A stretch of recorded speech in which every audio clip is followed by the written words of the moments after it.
नमस्कार दोस्तों, study point classes Pushkar में आपका हार्दिक स्वागत है। हम आपके लिए लेकर आए हैं हिंदी व्याकरण की बेहतरीन जानकारी, जो कि एग्ज़ाम की दृष्टि से आपके लिए अत्यंत ही महत्वपूर्ण साबित होगी। अगर आपको ये वीडियो पसंद आए तो हमारे चैनल को लाइक, शेयर एंड सब्सक्राइब करें तथा साथ ही बेल आइकन पर क्लिक करना ना भूलें, ताकि हमारे नए वीडियो के अपडेट्स आपको सबसे पहले मिल सकें। तो चलिए शुरू करते हैं आज का ये वीडियो। नमस्कार दोस्तों, स्टडी पॉइंट क्लासेज पुष्कर में आपका स्वागत है। आज हम प्रत्यय के बारे में अध्ययन करेंगे। तो सर्वप्रथम हम प्रत्यय का अर्थ और प्रत्यय की परिभाषा देखेंगे और उसके बाद प्रत्यय के विभिन्न प्रकारों का विस्तार से विश्लेषण करेंगे। तो शुरू करते हैं। प्रत्यय और प्रत्यय का सबसे पहले अर्थ क्या है, तो हम यहाँ पर प्रत्यय का अर्थ देखेंगे कि प्रत्यय दो शब्दों से निर्मित है। प्रति धन ऐ, प्रति का अर्थ है साथ में पर बाद में, और ऐ का अर्थ है चलने वाला। तो यहाँ पर प्रति का अर्थ है साथ में लेकिन बाद के अर्थ में, और ऐ का अर्थ है चलने वाला। इस प्रकार प्रत्यय का अर्थ हुआ शब्दों के साथ पर बाद में चलने वाला या लगने वाला। तो यहाँ पर प्रत्यय का अर्थ है शब्दों के साथ चलता है लेकिन उसके शब्द के बाद में चलता है, यानी कि शब्द के साथ यानी कि बाद की विशेषता लेकर के जो शब्दांश चलता है उसे हम प्रत्यय कहते हैं। तो ये प्रत्यय का अर्थ है। अब देखेंगे परिभाषा। परिभाषा में लिखा है कि जो शब्दांश किसी शब्द के अंत में लगकर उसके अर्थ में परिवर्तन करके नया शब्द निर्मित करता है उसे प्रत्यय कहते हैं। यानी जो शब्दांश किसी शब्द के अंत में लगेगा और उसके अर्थ में परिवर्तन करते हुए एक नए शब्द का निर्माण करेगा उसे प्रत्यय कहते हैं।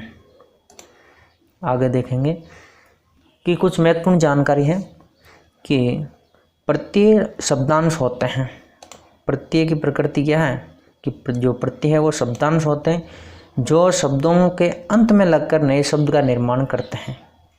कि एक प्रत्यय शब्दांश है और वो शब्दांश किसी शब्द के अंत में लगेगा और एक नए शब्द का निर्माण करेगा। तो नए शब्द का निर्माण करने के लिए हम प्रत्यय का प्रयोग करते हैं और इसीलिए हम प्रत्यय का अध्ययन भी करते हैं, ताकि नए नए शब्दों का निर्माण कर सकें और उनके अर्थ को जान सकें। तो लिखा है धातु। क्रिया के मूल रूप को धातु कहते हैं। तो धातुएं भी शब्दांश के अंतर्गत आती हैं। कई बार धातुओं में प्रत्यय लगता है और कई बार शब्द में धातु रूप लगते हैं जो प्रत्यय की तरह कार्य करते हैं। तो यहाँ पर धातु की परिभाषा देखना हमारे लिए बहुत जरूरी है।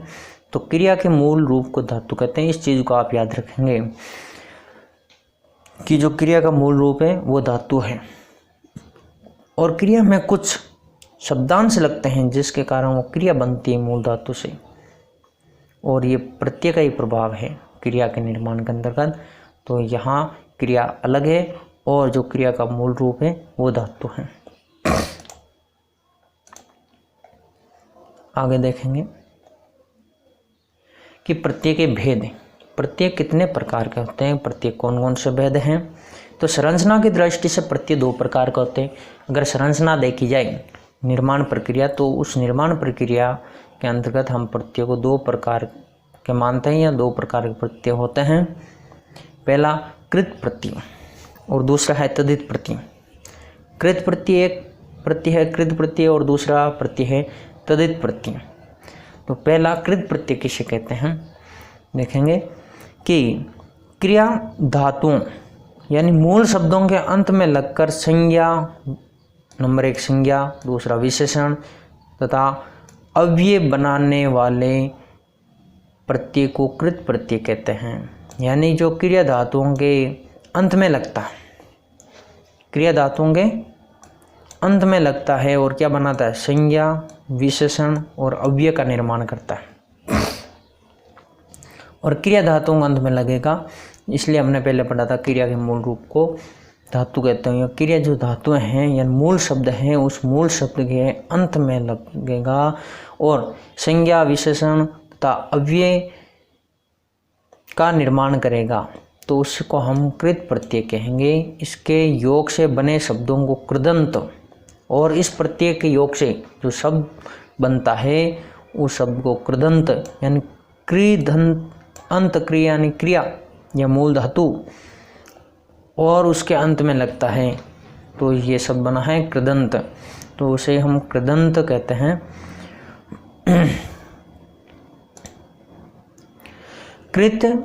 कृदंत प्रत्यय के 5 भेद हैं। जो कृत प्रत्यय हैं वो कितने प्रकार का होता है, तो यहाँ पर लिखा है कि जो कृदंत प्रत्यय है वो 5 प्रकार का होता है। कृदंत प्रत्यय के 5 भेद हैं। पहला है कृत्रिवाचक यानी कर्ता का नेतृत्व करने वाला। दूसरा है क्रमवाचक, क्रम का नेतृत्व करने वाले, क्रम का बोध कराने वाला। तीसरा है करणवाचक, ये भी एक कारक है और इस करण का बोध कराने वाला करणवाचक हुआ। ये भावों का बोध कराने वाला भाववाचक, और क्रिया का बोध कराने वाला क्रियाबोधक या क्रियावाचक प्रत्यय। तो यहाँ पर हम देखते हैं जो कृत या कृदंत प्रत्यय है वो 5 प्रकार के होते हैं। नंबर 1 कृतवाचक, नंबर 1 है कृतवाचक, नंबर 2 क्रमवाचक, नंबर 3 करणवाचक, नंबर 4 भाववाचक और नंबर 5 क्रियाबोधक या क्रियावाचक कृत प्रत्यय। तो ये कृत प्रत्यय के 5 भेद हैं। आगे चलते हैं। सबसे पहले कृतवाचक प्रत्यय क्या है, यानी वह प्रत्यय जिनको धातु के अंत में जोड़ने पर कर्तावाचक शब्द निर्मित होता है। यानी कि ऐसे वो प्रत्यय हैं जो धातुओं के पीछे जुड़ेंगे।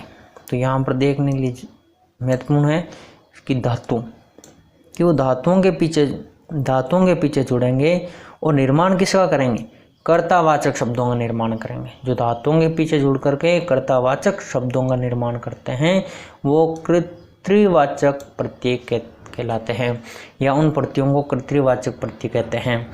इससे संज्ञा व विशेषण दोनों प्रकार के शब्द बनते हैं। संज्ञा भी बनता है और विशेषण भी बनता है। दोनों प्रकार शब्दों का निर्माण होता है। जैसे ये जो कृत्रिवाचक प्रत्यय उनमें है अक, अक्कड़, आउ, आक, आका, आकू, आड़, ई, इया, एया, इयल, एरा, एत, ओड़ा, ता, वाला, हार, हारा आदि प्रत्यय। जैसे मरणहार मरने वाला, देने वाला वाला से। तो ये जो कृतवाचक प्रत्यय हैं ये किसी कर्तावाचक शब्दों का निर्माण करता है और उसके साथ विशेषण जुड़ा रहता है। कर्तावाचक शब्दों के साथ विशेषण जुड़ा रहता है। जैसे देने वाला, लेने वाला, मरणहार, चालनहार, लकड़हारा, ऐसे शब्द निर्मित करता है ये। उदाहरण के लिए दीप, धन, अक, जो अक प्रत्यय है इसका हम उदाहरण देखें तो जो दीप है और ये अक है, जैसे दीपक हमने पहले देखा कि मूल धातु का अंत में, जैसे दीप और अक, दीपक, चाल और अक, चालाक, चाल शब्द है। दूसरा क्रमवाचक प्रत्यय, जिन प्रत्ययों से क्रमवाचक शब्द निर्मित होते हैं उन्हें क्रमवाचक कृत प्रत्यय कहते हैं। जैसे ओना, ओनी, ना, नी आदि। जैसे ओड, धन, ना, ओडना, तो ये क्रमवाचक प्रत्यय क्रम का बोध करवा रहा है। सीता ने ओढ़नी, ओढ़ी, तो ओढ़नी क्रमवाचक प्रत्यय है। तीसरा देखिए करणवाचक कृत प्रत्यय, जिन कृत प्रत्ययों से क्रिया के करण यानी साधन का निर्माण होता है वो करणवाचक कृत प्रत्यय कहते हैं उन्हें, या कहलाते हैं। जैसे अन, आ, ई, नी आदि। उदाहरण है खुरस, धन, ए, अन, खुरचन, ये करण। यानी साधन का बोध करवा रहा है। चौथा है भाववाचक कृत प्रत्यय, जिन कृत प्रत्ययों से भाववाचक संज्ञा शब्दों की रचना होती हो वो भाववाचक कृत प्रत्यय कहलाते हैं। जैसे ए, अक, अत, अंत, अन, आ, आई, औ, आन, आप, आव, आवा, आवट, आस, आहट, ई, ओता, ओती, ती, नी आदि। यानी जो भाववाचक कृत प्रत्यय है वो भाववाचक संज्ञा शब्दों की रचना करते हैं, तो भाववाचक कृत प्रत्यय कहलाते हैं। और ये प्रत्यय दिए हुए हैं जो भाववाचक कृत प्रत्यय हैं।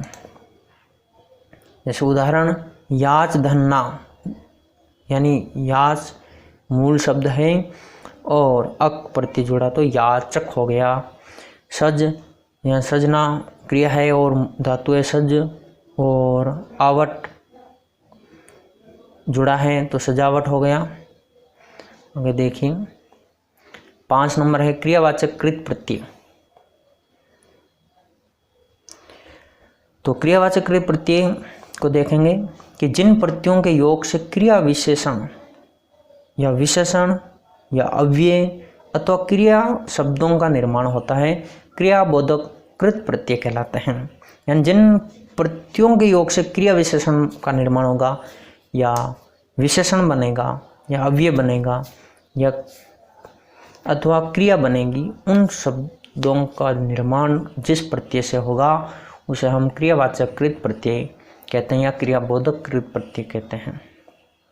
जैसे हुआ, आ, कर, ता, हुआ, ता हुआ, ते ही, ते, ना, या आदि। जैसे विशेषण बनाने वाले अन्य, इत, ना, वा आदि। उदाहरण चल, जैसे चल धन हुआ, चलता हुआ। एक वचन चलते हुए बहुवचन के अंदर हो गया। चलता हुआ एक वचन है और चलते हुए बहुवचन। अगला है चल धन आ चला, चल धन कर चल कर, चल धन ता चलता, चल धन ता हुआ चलता हुआ, चल धन ते या चलते चलते, ते चलते चलते, चल धन ना चलना, कर धन अन्य करणीय, लिख धन इत लिखित, पाल धन ना पालना आदि शब्दों का निर्माण क्रियावाचक कृत प्रत्यय से हो रहा है। आगे देखिए दूसरा प्रत्यय है तदित प्रत्यय। 2 नंबर जो प्रत्यय था वो तदित प्रत्यय। अब तदित प्रत्यय किसे कहते हैं, इसकी क्या परिभाषा है। जो प्रत्यय क्रिया शब्दों को छोड़कर अन्य शब्दों, जो क्रिया शब्दों के पीछे नहीं जुड़ेगा। पहले तो हमने कहा मूल धातु या क्रिया शब्दों के पीछे जुड़ेगा। अब जो तदित प्रत्यय है वो क्रिया शब्दों के पीछे नहीं जुड़ेगा, मूल धातु के पीछे नहीं जुड़ेगा। ये केवल संज्ञा, सर्वनाम, विशेषण या अव्यय शब्दों के अंत में जुड़कर यौगिक शब्द निर्मित करते हो। यानी कि संज्ञा, सर्वनाम, विशेषण और अव्यय जो शब्द हैं उनके पीछे जुड़ते हैं और यौगिक शब्दों का निर्माण करते हैं, वे तदित प्रत्यय कहलाते हैं।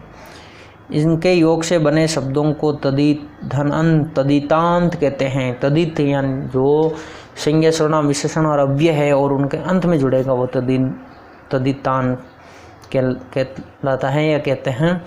जैसे नोट में लिखा संज्ञा, सर्वनाम, विशेषण या अव्यय के पीछे लगने वाले प्रत्यय, और इन प्रत्ययों को हम तदित प्रत्यय कहते हैं। जैसे संज्ञा, सर्वनाम, विशेषण या अव्यय के पीछे लगने वाले प्रत्यय तदित प्रत्यय हैं।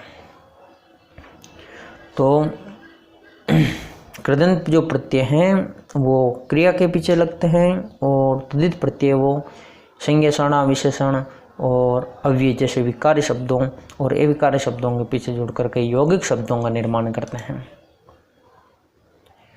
तदित प्रत्यय के 6 प्रधान भेद होते हैं, 6 प्रकार के होते हैं तदित प्रत्यय। पहला है कर्तृवाचक। अब ये भी आपके कर्ता का निर्माण करते हैं, जैसे तो कर्तृवाचक तदित प्रत्यय। दूसरा है भावों का निर्माण करने पर भाववाचक तदित प्रत्यय। तीसरा गुणवाचक तदित प्रत्यय। अपत्यवाचक यानी संतानवाचक तदित प्रत्यय। 5वां ऊनतावाचक या लघुता सूचक या कमी या हीनता के सूचक जो प्रत्यय हैं वो ऊनतावाचक या लघुता सूचक तदित प्रत्यय हैं। और नंबर 6 जो प्रत्यय हैं वो स्त्रीवाचक यानी स्त्री जाति का बोध कराने वाले शब्दों का निर्माण करते हैं, तो स्त्रीवाचक तद्धित प्रत्यय हैं। तो आज हमने पढ़ा कि तद्धित प्रत्यय की क्या परिभाषा है और इसके कितने भेद, कृत प्रत्यय की क्या परिभाषा है और उसके क्या भेद हैं,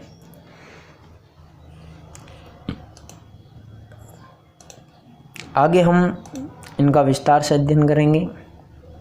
तो चलिए, संबंधवाचक शब्दों का निर्माण करते हैं, यह अन्य गौण भेद के अंतर्गत आता है। आगे है, पहला है कृतवाचक यानी कृताबोधक शब्दों का निर्माण, जैसे रसोईया, घसेरा, लठेत आदि। दूसरा भाववाचक संज्ञा बनाने वाले प्रत्यय, जैसे चतुराई, बुढ़ापा। नंबर 3 गुणवाचक शब्दों का निर्माण करने वाले प्रत्यय, जैसे ठंडा, देसी। 4 नंबर अपत्यवाचक, संतानवाचक, वंश, कुल, संतान का बोध कराने वाले शब्दों का निर्माण करने वाले प्रत्यय, जैसे दानव, यादव, वैष्णव, पार्थ, कौरव आदि। नंबर 5 ऊनतावाचक या लघुता सूचक, लघुता, कमी या हीनता प्रदर्शित करने वाले शब्दों का निर्माण करने वाले प्रत्यय, जैसे बछुआ, कटोरी, डिबिया आदि। 6 नंबर स्त्रीवाचक, स्त्रीलिंग बोधक शब्दों का निर्माण, जैसे प्रिया, जेठानी, बेटी आदि शब्दों का निर्माण होता है। तो ये कृतवाचक, भाववाचक, गुणवाचक, अपत्यवाचक, ऊनतावाचक, स्त्रीवाचक आदि जो भेद है प्रत्यय के, इनकी परिभाषा सामने दी गई है और उदाहरण दिए गए हैं। तो आशा है आपको ये समझ में आया होगा। आगे है प्रत्यय पहचानने के नियम। हम प्रत्ययों को कैसे पहचान पाएंगे या प्रत्ययों को किस तरह से पहचान सकते हैं। तो पहला नियम है, मूल शब्द के स्वर की पहचान करके प्रत्यय को पहचाना जा सकता है। अगर मूल शब्द की पहचान आती है तो प्रत्यय को भी पहचान सकते हैं। तो उपसर्ग में भी हमने पढ़ा था कि मूल शब्द की पहचान होना जरूरी और प्रत्यय में भी मूल शब्द की पहचान होना जरूरी है। तो महत्वपूर्ण जो शब्द है वो मूल शब्द है। मूल शब्द अलग कर लेंगे तो अन्य जो शब्द बचेगा वो या उपसर्ग होगा या फिर प्रत्यय होगा। तो प्रत्यय की पहचान के लिए मूल शब्द के स्वरूप की पहचान करना जरूरी है। दूसरा है, प्रत्ययों की संख्या निश्चित नहीं है। अब हम ये नहीं कह सकते कि इतने ही प्रत्यय, इसलिए प्रत्ययों की पहचान रटने से नहीं, शब्द के साथ प्रत्यय के जुड़ाव की समझ से हो सकती है। यानी शब्द के साथ प्रत्यय का जुड़ाव किस तरह से हुआ, उस जुड़ाव की अगर समझ हमें विकसित हो जाएगी तो हम प्रत्ययों की पहचान कर पाएंगे। तीसरा, कुछ प्रत्यय स्वर से शुरू होते हैं अतः उनका मूल शब्द स्वर रहित होगा। कुछ ऐसे प्रत्यय हैं जो स्वर से शुरू होते हैं तो उनका जो मूल शब्द है वो स्वर रहित होगा, तब भी वो स्वर उसके अंदर जुड़ पाएगा। जैसे लकड़ है ना, लड़क है और आ लगाया हुआ, आज प्रत्यय इसके अंदर जुड़ा तो लड़का हो गया। दूसरा, धन एक लिखा हुआ है, धन ने हलंत है और एक जुड़ा तो धनिक हो गया। ये स्वर से शुरू होने वाले प्रत्यय हैं और उनका जो मूल शब्द है वो आपके हलंत है या व्यंजन कह सकते हैं वो। 4 नंबर है, कुछ प्रत्यय व्यंजन से शुरू होते हैं अतः उनका मूल शब्द स्वर युक्त होगा तथा सार्थक होगा। जैसे जल, धन, झे, जलज। तो यहाँ पर ले है वो स्वर युक्त है और इसके पीछे जे जुड़ा हुआ। जैसे देन, धनदार, देनदार। 5 नंबर नियम है, कुछ प्रत्ययों के कारण मूल स्वर के प्रथम स्वर में परिवर्तन हो जाता है अतः उस परिवर्तन को समझकर प्रत्यय की पहचान की जा सकती है। कुछ प्रत्ययों के जो मूल स्वर हैं उसके प्रथम स्वर में परिवर्तन होता है। ऐसे संस्कृत के कुल 7 प्रत्यय हैं जैसे मूल स्वर के प्रथम स्वर में परिवर्तन होता है, किसी में इसमें बढ़ोतरी होती है और कुछ ऐसे प्रत्यय हैं जिनके प्रथम स्वर में मात्रा घटती है और कुछ प्रत्ययों में प्रथम जो वर्ण है उसकी मात्रा बढ़ती है। तो मात्रा घटने और बढ़ने में प्रत्ययों का योग है। तो हमें मूल स्वर में, मूल शब्द के प्रथम स्वर में जो परिवर्तन है उसको हमें पहचानना होगा। तो मूल स्वर का प्रथम स्वर में परिवर्तन जो होता है उस परिवर्तन को समझकर प्रत्यय को पहचाना जा सकता है। जैसे लोक धन इक लौकिक, यहाँ तो लोक है ओ की मात्रा और यहाँ पर इक प्रत्यय जोड़ने से औ की मात्रा हो गई। तो ये परिवर्तन हमें समझना पड़ेगा। जैसे बूढ़ शब्द है और आपा है, तो बूढ़ शब्द में बे के अंदर ऊ की मात्रा बड़ी है, जबकि बुढ़ापा के अंदर ये छोटी हो गई। पहले भी हमने बताया कि कुछ प्रत्ययों के जुड़ाव से मात्रा में वृद्धि होगी और कुछ प्रत्ययों के जुड़ाव से मात्रा में कमी होगी। जैसे यहाँ पर लोक धनिक में लोक के अंदर मात्रा में वृद्धि हुई है और बूढ़ धन आपा बुढ़ापा के अंदर मात्रा में कमी हुई है। तो इस परिवर्तन को हम समझ करके प्रत्यय की पहचान कर सकते हैं। अगला है मूल शब्द का कोई अर्थ नहीं होता, प्रत्यय मूल शब्द के साथ जुड़कर उसको अर्थ प्रदान करता। प्रत्यय के जोड़ने से ही मूल शब्द का अर्थ निकलता है, इसलिए हम उस अर्थ का चिंतन करके भी प्रत्यय की पहचान कर सकते हैं। 7 नंबर है मूल शब्द यानी धातु के अतिरिक्त प्रत्यय शब्द के साथ जुड़कर उसके अर्थ में परिवर्तन लाते हैं। जैसे जल, धंधे, जलद, अगर धातु के साथ नहीं जुड़ा हुआ तो किस शब्द के साथ जुड़ा हुआ तो उस शब्द का जो अर्थ है उसमें परिवर्तन हो जाएगी। जैसे जल का अर्थ पानी होता है और दे जुड़ने से उसका अर्थ बादल हो गया, जलद। अगला है संस्कृत के कुछ प्रत्यय जिनके कारण शब्द का प्रथम स्वर या उपसर्ग में वृद्धि हो जाती है, जैसे इक, ये, ए, ई, ऐ, अयन, आयन आदि। तो इन 8 नियमों का हम स्मरण करके या इन 8 नियमों को ध्यान में रख करके हम प्रत्यय की पहचान भी कर सकते हैं। हमने आज प्रत्यय का अर्थ पढ़ा है, परिभाषाएं पढ़ी है, उसके 2 मूल रूप से जो विभाग है या भेद हैं उन भेदों को पढ़ा है और उन भेदों के उपभेदों की परिभाषाएं और उदाहरण पढ़े हैं और प्रत्यय को पहचानने की विधियां पढ़ी हैं। अब हम प्रत्यय का विस्तार से वर्णन अगले वीडियो में करेंगे। तो आज के लिए इतना ही, धन्यवाद। हमारे चैनल को लाइक कीजिए, सब्सक्राइब कीजिए और अधिक जानकारी के लिए बेल आइकन